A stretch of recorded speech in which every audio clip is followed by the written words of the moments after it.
2 এর 3 নম্বর অঙ্কটা করেছিলাম, সেখানে হচ্ছে আপনাদের একটা শর্ত দেওয়া ছিল যে থিটা এত থেকে ছোট এত থেকে বড়, এরকম একটা শর্ত দেওয়া ছিল। সেম 3 এর মধ্যে এরকম একটা শর্ত দেওয়া ছিল, 2 এর মধ্যে 2 আর 3 একই রকম একটা শর্ত দেওয়া ছিল যে থিটা বড় এটার থেকে বা ছোট এটার থেকে। কিন্তু 4 নম্বর অঙ্কের দিকে খেয়াল করেন, এখানে কিন্তু কোনো শর্ত দেওয়া নেই, জাস্ট বলে দিয়েছে যে cos a সমান এইটা এবং cos a R sin a একই চিহ্ন বিশিষ্ট। cos a সমান এইটা, cos a R sin a একই চিহ্ন বিশিষ্ট, অর্থাৎ cos a প্লাস মানে sin a ও প্লাস, sin ও প্লাস। এখন আমাদের একটু খেয়াল করে দেখতে হবে একটা জিনিস, যে আমাদের যদি sin a আর cos a প্লাস হয়ে থাকে, sin a টা যদি প্লাস হয়ে থাকে, তাহলে অবশ্যই এই চতুর্ভাগে আমাদের sin প্লাস, দ্বিতীয় চতুর্ভাগে, তাই না? এই দ্বিতীয় চতুর্ভাগে আমাদের sin প্লাস, অর্থাৎ আমাদের থিটাটা কই আছে? এই দ্বিতীয় চতুর্ভাগে আছে। মানে আপনার এই শর্তটা থেকে এই জিনিসটাই বুঝতে হবে, এই শর্তটা থেকে এই জিনিসটাই বুঝতে হবে যে cos a R sin a যেহেতু বলছে একই চিহ্ন বিশিষ্ট, আর cos a যেহেতু সামনে পজিটিভ, তার মানে sin ও পজিটিভ। sin পজিটিভ কোন চতুর্ভাগে? প্রথম, দ্বিতীয় চতুর্ভাগে। এই কারণে আমাদের থিটাটা এই চতুর্ভাগেই অবস্থিত। এখন আমাকে এইখান থেকে sin a আর tan এর মান বের করতে হবে। তাহলে আপনি শুরুতে স্টার্ট করবেন, এটা সলভ করে স্টার্ট করবেন। ফার্স্টে লিখবেন দেওয়া আছে তো cos এর সমান এত দেওয়াই আছে যে আপনার cos a equal to half দেওয়া আছে। এখন এই হাফ বলতে আমরা বুঝি কি? কবরে কি? ভূমি বাই প্রতিভুজ। তাহলে ভূমি হচ্ছে উপরে আপনার x আর প্রতিভুজ হচ্ছে নিচে আপনার r, তাহলে x আর r। এখন আপনি এখান থেকে লিখবেন, আমরা জানি, আপনি এখান থেকে y এর মানটা বের করবেন ওই আগের ম্যাথের মতো, একদম সেম টু সেম। আমরা জানি কি? আমরা জানি r square equal two x square plus y square. তাহলে এখান থেকে আপনি হচ্ছে বের করবেন y এর মান। তাহলে লিখতে পারেন y square equal to r square minus x square, বা y equal to root over r square minus x square. সহজ জিনিস। এরপর হচ্ছে আপনি জাস্ট মানগুলো বসায় দেন। তাহলে r এর মান আপনার কত হবে? 2 স্কয়ার মাইনাস x এর মান কত? 1 স্কয়ার। তার মানে আপনার রুট ওভার 4 মাইনাস 1। এখন রুট ওভার 4 মাইনাস 1 মানে কত? সমান রুট ওভার 3। অর্থাৎ আপনি এই y এর মান পেলেন রুট ওভার 3, যে সুতরাং y equal to root over 3। তাহলে আপনি y এর মান পেলেন রুট ওভার 3। এখন আপনার y এর মান যেহেতু রুট ওভার 3, তাহলে আপনি এখন sin a আর tan এর মান বের করবেন। তাহলে লিখবেন সুতরাং sin এর সূত্রটা কি? লম্ব বাই প্রতিভুজ। লম্ব বাই প্রতিভুজ। এখন লম্বের মান কত পেয়েছেন আপনি? Root over 3। প্রতিভুজের মান কত? 2। তাহলে sin এর মান কত? এখন আপনি লিখবেন যে সুতরাং tan এর মান কি? লম্ব বাই ভূমি। তাহলে লম্ব কত আপনার? রুট ওভার 3 আর ভূমি কত আপনার? 1। তাহলে এটা সমান আমরা ডাইরেক্ট লিখতে পারি রুট ওভার 3, এই আপনার অ্যানসার। তাহলে খেয়াল করে দেখেন এরপরের ম্যাথটা কি আমার করে দেওয়া লাগবে? সেটা তো হুবহু সেম ম্যাথ না। এখানে বলছে tan সমান কি দেওয়া হবে? মাইনাস। এখানে বলছে tan এর cos এর বিপরীত চিহ্ন বিশিষ্ট। কি চিহ্ন? বিপরীত চিহ্ন বিশিষ্ট মানে cos এর চিহ্নটা হচ্ছে কি? প্লাস। tan যেহেতু মাইনাস cos প্লাস। তাহলে এইখানে cos প্লাস কোন চতুর্ভাগে? এই চতুর্ভাগে আইসা cos থিটা প্লাস। তাহলে আমাদের থিটাটা কোন চতুর্ভাগে আছে? চতুর্থ চতুর্ভাগে আছে। চতুর্থ তাহলে cos এর মান আপনি বের করতে পারবেন। এখন একটা জিনিস খেয়াল করে রাখবেন, এখানে আমাদের ম্যাথটা দেখুন কমপ্লিট হবে। তাহলে sin আমার এখানে প্লাস, tan কি আমার এখানে প্লাস না, tan আমার এখানে কি মাইনাস। এর সামনে দিয়ে দিবেন একটা মাইনাস চিহ্ন দিয়ে দিবেন। সেম এখানে হচ্ছে আপনার sin হচ্ছে এখানে cos এর মানটা বের করবেন, cos তাহলে প্লাস হবে আর sin তাহলে এই চতুর্ভাগে যেহেতু সেখানে মাইনাস হবে। সহজ অঙ্কটা একদম সহজ। তাই এই ম্যাথটা আপনি করে নেবেন। এরপরে হচ্ছে আপনার এখানে অ্যানসারটা কি হইতো? আপনার মাইনাস রুট ওভার 3, তাই না? মাইনাস রুট ওভার 3 সহজ। মাইনাস রুট ওভার 3, ঠিক আছে গেল। এবার তাহলে 5 নাম্বারটা শেষ। আপনার 5 নাম্বারটা আপনারা নিজেরাই করতে পারবেন। আমি হচ্ছে 6 নাম্বারটা একটু দেখাই দিই। 6 নাম্বারটা একটু দেখাই দিই, এর সহজ ম্যাথ। ক নাম্বারটা দেখেন আপনি।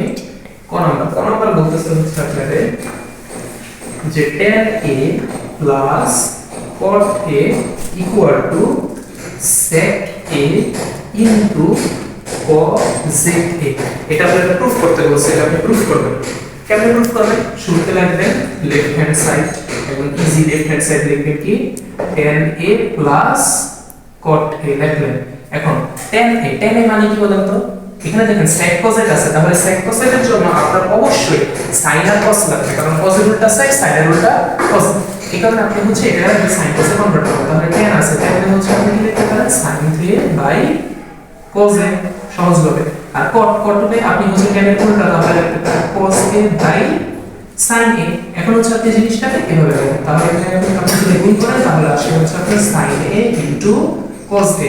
cos a কাটা, তাহলে sin a R sin a কি হয় sin স্কয়ার। সেম এদিকে sin কাটা, cos আর cos কি হবে cos স্কয়ার।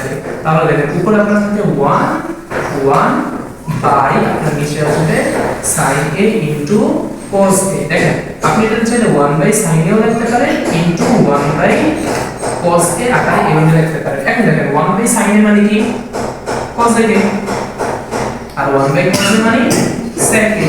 এখন আপনি একটু সুন্দর মতো ঘুরে দেখেন, তাহলে sec a cos a equal to কি হবে আপনার, এটা right hand side.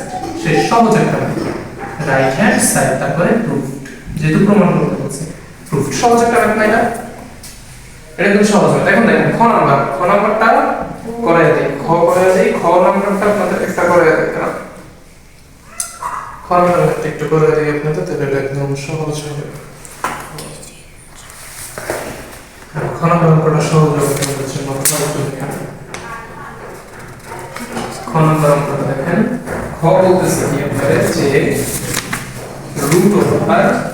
√1 plus cos theta by 1 minus cos theta equal to cos theta plus cot theta আবার equal to √, আপনার হচ্ছে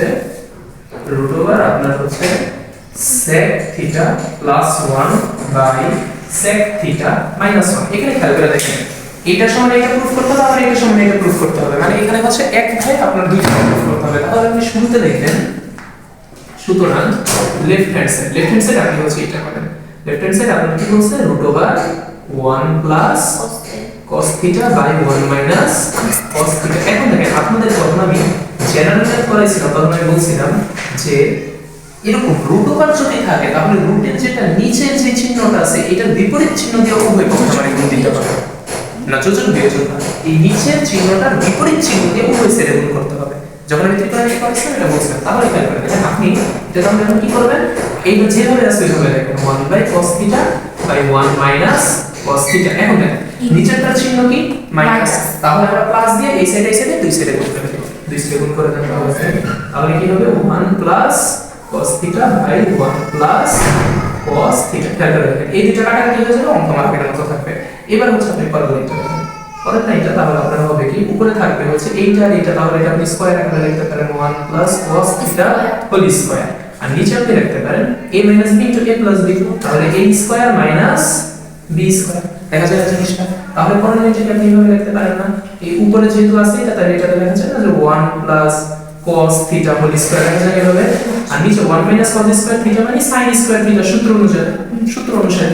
এখন দেখেন এই sin স্কয়ার থিটা এটার উপরে তো √1 আছে, কারণ √, উপরেও আছে নিচেও আছে, তাহলে দেখেন স্কয়ার আর √ কাটাকাটি, তাহলে উপরে থাকবে 1 প্লাস cos theta আর নিচে থাকবে sin theta।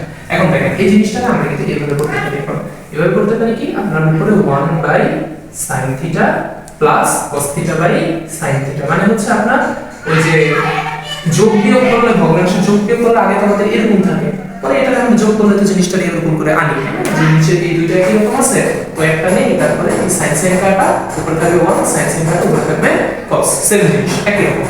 এখন 1 বাই sin মানে কি বলেন তো, cosec না, cosec থিটা, আর cos theta by sin theta মানে কি cot থিটা। মিলছে জিনিসটা, ঠিক আছে।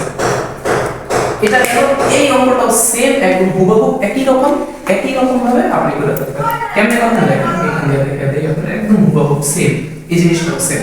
এটা গেল একবার হচ্ছে আপনি দেখেন যে আবার দেখেন আপনারা এখানে কি বলছে √sec theta plus 1 by sec theta minus 1। যেহেতু আপনারা বলছেন যেহেতু এটাও যেহেতু রুট, তাহলে আমি কি বলছি রুটের নিচেরটা বিপরীত চিহ্ন দিয়া উভয় সাইডে গুণ, তাহলে আমরা এখানে হচ্ছে sec theta plus 1, নিচে ছিল sec theta minus 1। আপনি নিচেরটা মাইনাস, তাহলে এখানে হচ্ছে আপনি প্লাস দিয়ে গুণ করে দিবেন, তাহলে sec theta plus 1 by sec theta plus 1 কাটাকাটি যাবে তাহলে পরবর্তী লাইনটা আপনার হবে এইরকম জিনিসটা উপরে থাকবে হচ্ছে আপনার তাহলে sec theta plus 1 whole square আর নিচে থাকবে a square a plus b into a minus b তাহলে a square minus b square তাহলে আপনার পরবর্তী লাইনটা দেখেন আপনার উপরে থাকবে তাহলে এই যে এরকম যে sec theta plus 1 whole square আর নিচে থাকবে root over sec square theta minus 1 সূত্রটা কি বলেন তো tan স্কয়ার থিটা না tan স্কয়ার থিটা না এখন তাহলে দেখেন পরবর্তী লাইনটা আপনার কি থাকে স্কয়ার আর এটা কাটাকাটি তাহলে থাকবে আপনার sec থিটা প্লাস 1 আর স্কয়ার আর রুট কাটাকাটি তাহলে আপনার থাকবে শুধু tan থিটা তাহলে পরের লাইনে এই sec theta by tan theta আমরা এভাবে লিখতে পারি sec theta by tan theta plus এভাবে আমরা লিখতে পারি 1 বাই tan থিটা এখন কি হবে sec theta by tan theta মানে কি বলেন তো না না এই sec theta by tan theta আপনি এটাকে কাটেন sec থিটা মানে কি 1 বাই cos থিটা আর tan থিটা মানে sin theta by cos theta ঠিক না এরকমই তো জিনিসটা প্লাস 1 বাই tan থিটা মানে কি cot থিটা সহজ জিনিস এখন দেখেন এটা ভগ্নাংশের উপর ভগ্নাংশ তাহলে 1 বাই cos থিটা ইনটু এটা গুণিত দেন cos theta by sin theta তাহলে এটা কাটা প্লাস আপনার cot থিটা হ্যাঁ এই যে মিলে গেছে তাহলে 1 বাই sin থিটা প্লাস আপনার হয় cot থিটা এখন 1 বাই sin মানে কি cosec theta plus cot theta খেয়াল করে দেখেন এই দুটো মিলে গেছে না দুইটা তো মিলে গেছে আমরা এটা থেকে এটা প্রুফ করছি আবার এটা থেকে এটা প্রুফ করছি তাহলে এটা আপনি দেখতে পারেন কি সহজ না জিনিসটা একদমই সহজ শেষ রাইট হ্যান্ড সাইড লিখতে রাইট হ্যান্ড সাইড এটা ভিতরে নিতে পারেন কোনো সমস্যা নেই আপনি কি করবেন ডাইরেক্ট হচ্ছে এই লাইনটা উঠে দেবেন এই লাইনটা উঠে তারপরে হচ্ছে লিখে দেবেন প্রুফ কথা বুঝতে পারছেন এই যে এরকম করে আপনি হচ্ছে একটা উঠে দেবেন পরবর্তী লাইনটা এই যে লাস্ট লাইনটা আপনি তারপরে এইভাবে উঠে দেবেন যে সুতরাং আপনি ডাইরেক্ট লিখেন সুতরাং এটা একদম উঠে দেবেন যেখানে যা আছে হুবহুটা উঠে দেবেন যে কি আছে √1 plus cos theta by 1 minus cos theta equal to আপনার কত cosec theta plus cot theta equal to আপনার কত √sec theta plus 1 by sec theta minus 1 কথা বুঝতে পারছেন এটা আমাদের রেফারেন্স এর রাইট হ্যান্ড সাইড ধরার কোনো জায়গা নেই তাহলে আজকে এতটুকুই থাকুক